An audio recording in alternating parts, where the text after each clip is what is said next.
Guys இன்னைக்கு பார்த்தீங்கன்னா 27 March காலையிலே எங்கள் ஊரில் சரியான மழை. கோயம்புத்தூர் தான், உங்கள் ஊரில் வந்து வெயில் கொளுத்திட்டு இருக்குமே, ஆனால் எங்கள் ஊரில் மட்டும் மழை. என்ன பில்கேட்ஸ் மழை வர வைக்கிறது, என் புருஷன் மழை வச்சிருக்காரு பார்க்குறீங்களா. இன்னைக்கு கரண்ட்டு ஷடவுனு, உள்ளே உட்கார முடியல. பாவம் பயல்களுக்கு என்ன பண்ணுறதுன்னு தெரில, பைப்பை எடுத்து அடிச்சுட்டு உட்காந்துட்டு இருக்காங்க. ஐயா எனக்கு ஒரே ஒரு சந்தேகம், சரி தலைக்கு அடிக்குவான். ஐயா எனக்கு ஒரே ஒரு சந்தேகங்க, இந்த வின்டர்லலாம் வந்து ஒரு வாட்டி தான் ஷடவுன் பண்ணுறீங்க, எங்கடா அடிக்கிறேன். இந்த சம்மரில் மட்டும் எதுக்குங்க ஐயா 2 வாட்டி ஷடவுன் பண்ணுறீங்க? இது கூட பரவாயில்ல, ஒரு நாளைக்கு 2 மணி நேரம் கரண்ட்டை வேற பிடுங்கிடுறீங்க.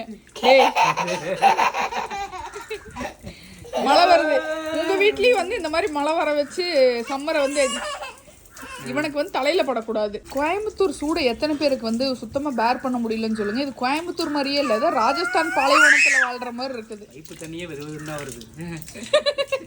எரியுதுடி மாலா, பேன 12ஆம் நம்பர்ல வேணா கரண்ட் இல்லை. வியான் நல்லா இருக்கா?